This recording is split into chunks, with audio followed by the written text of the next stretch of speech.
52,57,302 की निकासी की गई है और वो भी एक ही दिन में निकासी कर ली गई। यहाँ तक कि कार्य प्रारंभ भी नहीं हुए हैं और उन योजनाओं में 70 से 80% राशि का अग्रिम भुगतान ले लिया गया है। इससे बड़ा घोटाला का संकेत और कुछ हो ही नहीं सकता।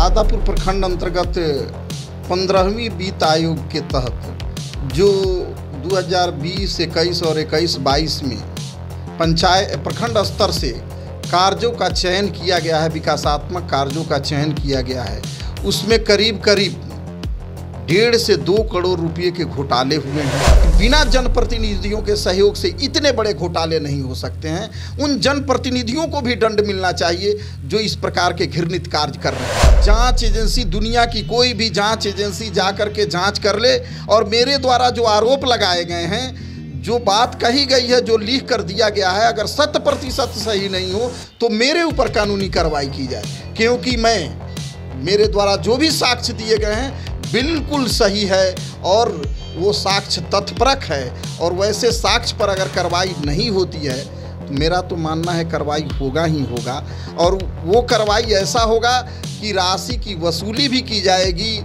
और उन लोगों पर प्राथमिकी भी दर्ज किया जाएगा। नमस्कार, आप देख रहे हैं खबरी 24/7। मैं इरफान आलम। सरकार अपनी योजनाओं को लेकर लाख दावे कर ली, लेकिन इसका ज़मीनी हकीकत क्या है यह किसी से छिपा नहीं है।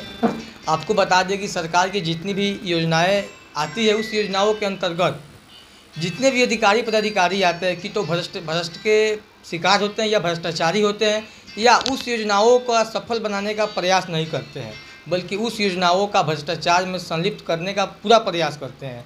हालांकि आपको बता दें कि भ्रष्टाचार एक ऐसा समस्या है कि भ्रष्टाचार की वजह से ना समाज का विकास हो सकता है, ना पंचायत का विकास हो सकता है, ना किसी क्षेत्र का विकास हो सकता है।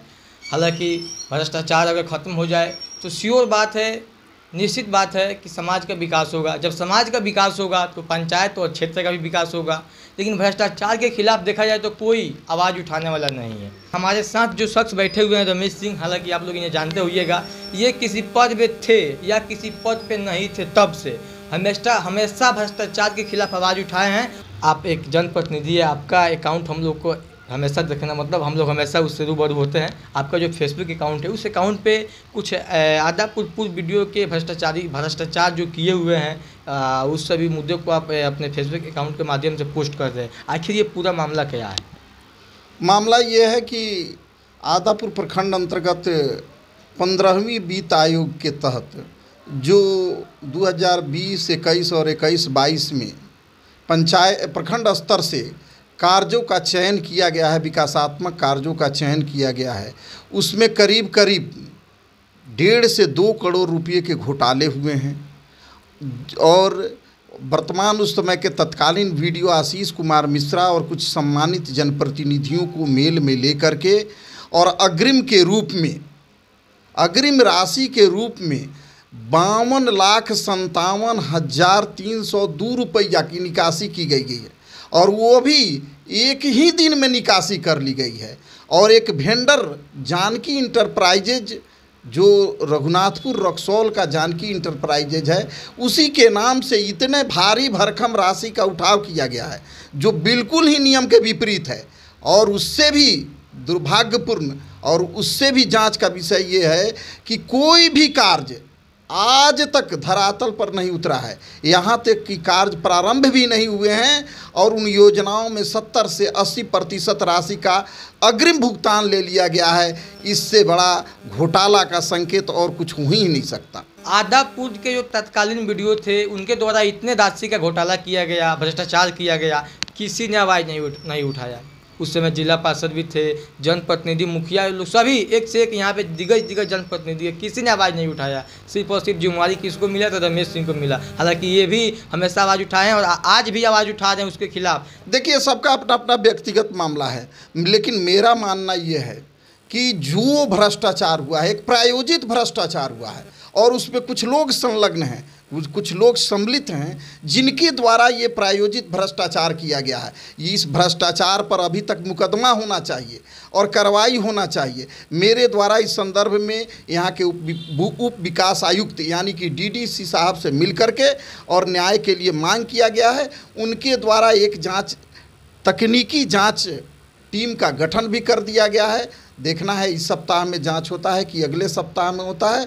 और इसके संदर्भ में मैं यहाँ के सम्मानित एमएलसी को इसके संदर्भ में सारी तथ्यों का संग्रहण करके उनको देने का काम किया है। वे बिहार विधान परिषद का जो सत्रारंभ होने जा रहा है उसमें इस सवाल को मजबूती से उठाने का काम भी करेंगे। लेकिन इतना सारी भ्रष्टाचार हुआ, लेकिन अभी तक उस वीडियो साहब के ऊपर कोई कार्रवाई नहीं किया गया। जो आदापुर के पूर्वकालीन वीडियो थे उनके द्वारा इतने राशि का भुगतान किया गया, लेकिन किसी ने नहीं खोजा पूछा। लेकिन क्या आपके द्वारा ये खोजा पूछा गया है और इसके ऊपर डीडीसी को आवेदन पत्र भी दिया गया, जांच कमेटी टीम भी गठन हुई है, तो क्या लगता है आपको श्योर है कि इस पर कार्रवाई होगा?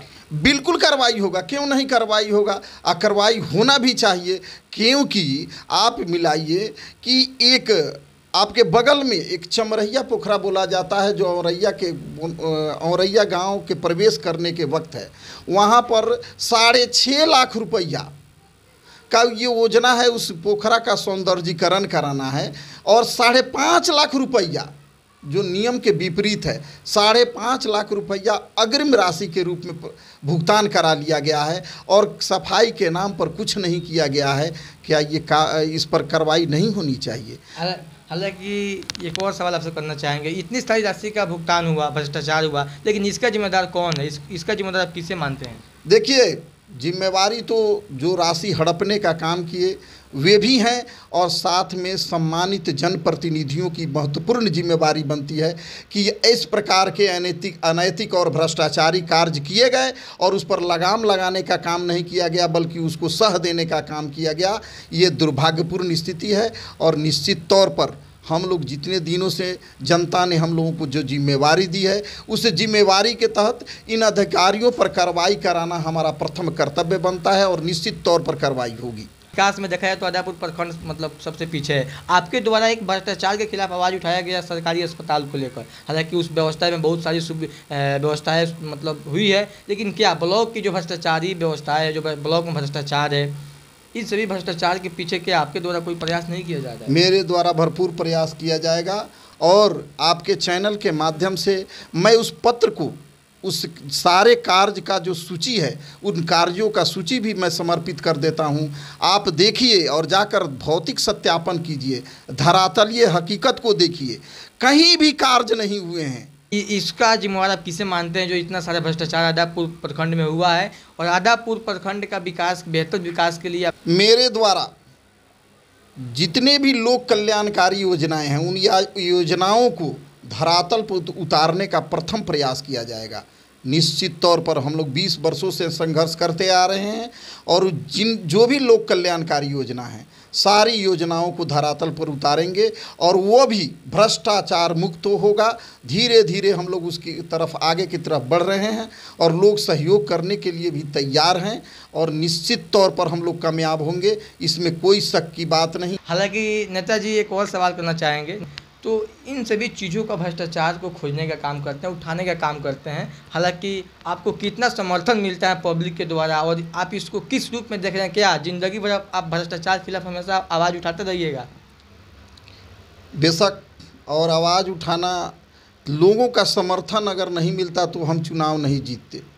सभी बहुत ही कम खर्चों में हमने जिला परिषद का चुनाव मेरी पत्नी जीती है और मैं पूरे दावे के साथ कहता हूं, अगर जनता के बीच और जनता के सुख सुविधाओं में को दिलाने का काम अगर कीजिएगा, लोक कल्याणकारी योजनाओं को 100% धरातल पर उतारने का काम कीजिएगा, निश्चित तौर पर आपका आत्मबल मजबूत होगा और आपके साथ जनता होंगे। इसलिए मैं आप सभी से, आपके चैनल के माध्यम से आग्रह करना चाहता हूं कि ये जो भ्रष्टाचार जड़ जमा चुका है, उस भ्रष्टाचार के खिलाफ मुहिम चलना चाहिए और भ्रष्टाचार का समूल नाश होना चाहिए। लेकिन ये भ्रष्टाचार खत्म कैसे होगा? जरा इसके बारे में क्या कुछ प्लानिंग किए हुए हैं खत्म करने के लिए? मेरे द्वारा जो योजना बनाया गया है भ्रष्टाचार के खिलाफ प्रहार करने का, मैं नीचे से जो भी छोटी छोटी योजनाएं हैं, जैसे सामाजिक सुरक्षा पेंशन योजना के तहत जो भ्रष्टाचार हैं उस भ्रष्टाचार को ख़त्म किया जाएगा।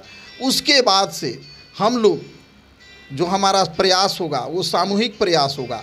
इसके बाद से प्रधानमंत्री आवास योजना ग्रामीण, उसके बाद से हम लोग धीरे धीरे सभी योजनाओं को 100% धरातल पर उतारने का काम करेंगे और निश्चित तौर पर कामयाब भी होंगे। लेकिन आदापुर के जो पूर्व वीडियो थे उनके द्वारा इतना सारा भ्रष्टाचार किया गया और बहुत अच्छी रकम मतलब राशि प्राप्त की गई, क्या उन सभी राशि का यूज धरातल पर नहीं हुआ, मतलब स्पॉट पे? बिल्कुल नहीं हुआ है। मैं तो बार बार कह रहा हूँ कि कोई भी जांच एजेंसी, दुनिया की कोई भी जांच एजेंसी जा कर के जांच कर ले और मेरे द्वारा जो आरोप लगाए गए हैं, जो बात कही गई है, जो लिख कर दिया गया है, अगर 100% सही नहीं हो तो मेरे ऊपर कानूनी कार्रवाई की जाए, क्योंकि मेरे द्वारा जो भी साक्ष्य दिए गए हैं बिल्कुल सही है और वो साक्ष्य तथ्यपरक है। और वैसे साक्ष्य पर अगर कार्रवाई नहीं होती है तो मेरा तो मानना है कार्रवाई होगा ही होगा, और वो कार्रवाई ऐसा होगा कि राशि की वसूली भी की जाएगी और उन लोगों पर प्राथमिकी भी दर्ज किया जाएगा। लेकिन इतना सारी राशि का भुगतान किया गया लेकिन स्पॉट पे काम नहीं हुआ, तो क्या ये इसको आप किस रूप में देख रहे हैं? और हालांकि देखा जाए तो आदापुर पूर्व वीडियो के एक ऑडियो भी शायद वायरल हुआ था कुछ मामला को लेकर, लेकिन क्या आप बता सकते हैं हमें किन किन चीज़ों का राशि मतलब गमन किया गया है? मैं तो पहले भी बताया कि 15वीं वित्त आयोग के माध्यम से जो प्रखंड में राशि उपलब्ध होते हैं उन राशि में 2021-22 और 2020-21 इन दोनों सत्र के योजनाओं में भारी घोटाला किया गया है और वो घोटाला तथ्यपरक है। मेरे पास उसके पुख्ता सबूत हैं और कोई भी काम नहीं हुआ है धरातल पर। तो ऐसे कार्यों में दंड मिलना लाजमी है, निश्चित तौर पर उनको दंड मिलेगा। मैं किसी पर व्यक्तिगत आरोप नहीं लगाता, लेकिन इतना जरूर कहता हूं कि बिना जनप्रतिनिधियों के सहयोग से इतने बड़े घोटाले नहीं हो सकते हैं। उन जनप्रतिनिधियों को भी दंड मिलना चाहिए जो इस प्रकार के घृणित कार्य कर रहे हैं। लेकिन अगर भ्रष्टाचार खत्म नहीं होता है उसके लिए अब क्या प्रयासरत रहेंगे? और जो योजनाओं का गमन कर लिया गया पूरी वीडियो के द्वारा, क्या उस योजनाओं को आप फिर से धरातल पर लाकर उस कार्य को पूरा कराने का प्रयास करेंगे? बिल्कुल। इरादा अगर मजबूत हो, इरादा अगर सच्चा हो तो कामयाबी अवश्य मिलती है। मैं दावे के साथ कहता हूं और आप इसी चैनल के माध्यम से आज से 1 माह बाद आइएगा, निश्चित तौर पर कार्य प्रारंभ भी हो जाएंगे और उन अधिकारियों पर कार्रवाई भी होगी। तो मैं इतना दावा जरूर इसलिए करता हूं कि मेरे द्वारा जो भी भ्रष्टाचार के आरोप लगाए गए हैं वो आरोप नहीं है बल्कि 100% प्रमाणित चीज़ है, आरोप नहीं है, इसलिए कार्रवाई निश्चित है। हालांकि आप लोग देख लीजिए आदापुर पंचायत आदापुर प्रखंड की जितनी भी जनता है, आप लोग देख लीजिए और सुन लीजिए, ये आज खोजे हैं तब इतना बड़ा घोटाला सामने आया है। अगर ये नहीं खोजते तो इतना बड़ा घोटाला कागजे में सिमट कर रह जाता। अगर आप लोग सही होते, अगर आप लोग सही जनप्रतिनिधि चुने होते तो आज जो पूर्व वीडियो के द्वारा इतने राशि का घोटाला किया गया है ये शायद नहीं होता और इन राशि का उपयोग धरातल पर होता और समाज का विकास होता और पंचायत का विकास होता, क्षेत्र का विकास होता। आज आपका बच्चा और आपका जो परिवार है, आपका जो समाज है, अच्छे विकास के देखते हुए आपका जो, लेकिन देखा जाए इन सारी चीज़ों के पीछे मैं एक ही आदमी की जिम्मेवार मान सकता हूँ, जनप्रतिनिधि। जितने भी जनप्रतिनिधि है शायद अगर वो सही रहते तो जिन जिन पंचायतों में अगर इस तरह की योजनाओं का घोटाला हुआ है वो सारी योजनाएं घोटाला नहीं हो पाता अगर वो सही होते तो। देखिए, सबका काम करने का अलग अलग तरीका है। मेरा मानना है कि अगर जनता ने जो दायित्व आपको दिया है उस दायित्व के तहत आपने सही कार्य किया, हारना और जीतना कोई बड़ी बात नहीं है। हम चुनाव पहली बार लड़े और जीते भी, जनता का आशीर्वाद भी मिला। जनप्रतिनिधि अगर सही होंगे, मैं पुनः कहता हूँ, जनप्रतिनिधियों के चलते ही भ्रष्टाचार दिनों दिन बढ़ते जा रहा है। ऐसे जनप्रतिनिधियों को विचार करना चाहिए कि जनता ने इतना बड़ा सम्मान आपको दिया और अपने जनता को धोखा देने का काम कर रहे हैं। इसलिए मैं आपके चैनल के माध्यम से उन जनप्रतिनिधियों से आग्रह करना चाहता हूं कि ये जो भ्रष्टाचार विरोधी अभियान चल रहा है उस अभियान में अपना अपना सहयोग दें और आदापुर प्रखंड को एक सुंदर प्रखंड, बिहार के मानचित्र पर आदापुर का नाम रोशन हो, इसके लिए वे काम करें। हम लोग जितना हो तन मन धन से जितना से ज़्यादा समय देने का काम होगा जरूर देने का काम करेंगे। हालांकि आप लोग देख लीजिएगा, देखिए ये भी चाहते तो अभी चुनाव जीत चुके हैं, ये भी सो गए रहते अपने घर में और इन सारी मुद्दे को उठाने की इनको भी ज़रूरत नहीं था, क्योंकि भ्रष्टाचार हो गया था। इनको क्या फ़ायदा उठाने से, इनको एक ही फ़ायदा दिख रहा है, अगर वो भ्रष्टाचार को आवाज़ उठाते हैं और जो प्राप्त राशि हुई अगर राशि वापस होती है तो विकास कार्य होगा। विकास कार्य के लिए ये आवाज़ उठाए हैं, आप लोग देख सकते हैं, समझ सकते हैं। लेकिन जो भ्रष्टाचार के अधिकारी है, जो भ्रष्टाचार में संलिप्त अधिकारी पदाधिकारी है, जहाँ जहाँ भ्रष्टाचार हो रहा है वहाँ के लिए आपका संदेश क्या रहेगा? उन सारे अधिकारियों को मैं एक खबरदार कर देना चाहता हूँ। जो भी भ्रष्ट अधिकारी हैं, उन अधिकारियों से मैं खबरदार और साथ ही साथ आग्रह भी करना चाहता हूँ कि वे सुधर जाएं अपने आदतों में। जो उनका आदत है, वे आदत में सुधार लाने का कार्य करें। मैं शिक्षा, स्वास्थ्य, शिक्षा में भी हम लोग स्कूल और सारे स्वास्थ्य उप स्वास्थ्य केंद्र, सभी केंद्रों का दौरा करके सभी से हमने आग्रह करने का काम किया है कि आप अपने व्यवस्था में सुधार करने का काम कीजिए। अगर वे अधिकारी अपनी आदतों में सुधार नहीं करते हैं तो मैं आपके चैनल के माध्यम से बता देना चाहता हूं, जिस प्रकार से व्यवस्था सुधार के लिए सत्याग्रह आंदोलन चले थे, उसी प्रकार से सत्य के लिए आग्रह करने का काम हम करेंगे और निश्चित तौर पर कामयाबी मिलेगी। और जनता ने मुझे जो जिम्मेवारी दी है, उस जिम्मेवारी में मैं खरा उतरूंगा। इसी विश्वास के साथ मैं आपसे पुनः कहता हूं कि ये आवाज़ उठाने के लिए आपको बहुत बहुत धन्यवाद। और इस आवाज़ भ्रष्टाचार का विरोध में आप सोशल मीडिया के माध्यम से जो ये भ्रष्टाचारी अधिकारी हैं, जनप्रतिनिधि हैं, उनके कृत्यों को आपने सोशल मीडिया के माध्यम से जनमानस के बीच में लाया, इसके लिए बहुत बहुत धन्यवाद, बहुत बहुत आभार। लेकिन एक और सवाल करना चाहेंगे, शिक्षा व्यवस्था को लेकर आपका क्या प्रयास है, जो अच्छा से अच्छा शिक्षा मिल सके आपके क्षेत्र के बच्चों का? शिक्षा व्यवस्था का तो ये हालत है, कहने में शर्म भी आती है कि हम लोगों के जैसे जनप्रतिनिधि के रहते शिक्षा का जो दुर्गति है वो शायद किसी से छुपा हुआ नहीं है। प्रयास हो रहे हैं, एक बार में आमूल चूल परिवर्तन होने की संभावना कम दिख रही है, लेकिन प्रयास सफल जरूर होगा। और मैं अग्रिम एक बता देना चाहता हूं कि सितंबर में 5 सितंबर को आदापुर के सभी विद्यालय के प्रधानाध्यापक को, जो मेरे कार्य योजना में है, सभी विद्यालय के, प्राथमिक विद्यालय से लेकर के मध्य विद्यालय से लेकर के और माध्यमिक विद्यालय तक सभी विद्यालय के प्रधानाध्यापकों को बुला करके सम्मानित करूंगा। और सभी से मैं आग्रह करने का काम करूंगा कि जो भी संसाधन उपलब्ध है, उन संसाधन में आप बेहतर करने का काम कीजिए। और उसके बाद सभी को मैं बेहतर करने के लिए आग्रह करूंगा और प्रेरित करने का काम करूंगा। लेकिन पार्टी को लेकर क्या संदेश रहेगा? क्या फिर से आरजेडी पार्टी ज्वाइन कीजिएगा या मतलब क्या प्लान? देखिए, हम लोग सच्चाई के साथ रहने वाले लोग हैं और गलत कार्यों का विरोध करने वाले लोग हैं।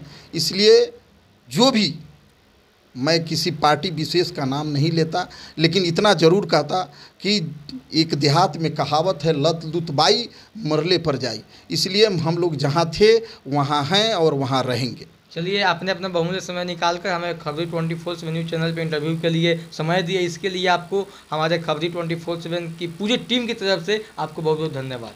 आपको भी बहुत बहुत धन्यवाद कि आपने ये, पुनः मैं आपको धन्यवाद देना चाहता हूं कि ये जो समस्या है छोटी नहीं है, बहुत बड़ी समस्या है। अगर इसका धरातलीय हकीकत जानेगा सभी लोग चौंक जाएंगे कि 1.5 से 2 साल बीत गए और कोई कार्य नहीं हो रहा है। आपके चैनल के माध्यम से अगर ये जनमानस में जाता है तो निश्चित तौर पर आदापुर वासियों को उस सारे विकासात्मक कार्यों से रूबरू होना पड़ेगा। इसके लिए आपको बहुत बहुत धन्यवाद।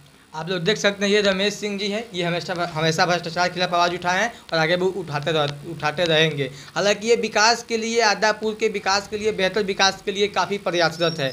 और आप देख सकते हैं भ्रष्टाचारियों के खिलाफ ये कफन बांध के निकल चुके हैं। हालांकि देखिए अब आगे क्या होता है। आप लोग बने रहे मेरे साथ खबरी 24/7 न्यूज़ चैनल पे। जैसे जैसे इनके द्वारा कोई नया प्रयास किया जाएगा, उन सभी प्रयासों को हम अपने चैनल के माध्यम से आप लोगों तक पहुँचाने का प्रयास पूरा करेंगे। चलिए, जय हिंद।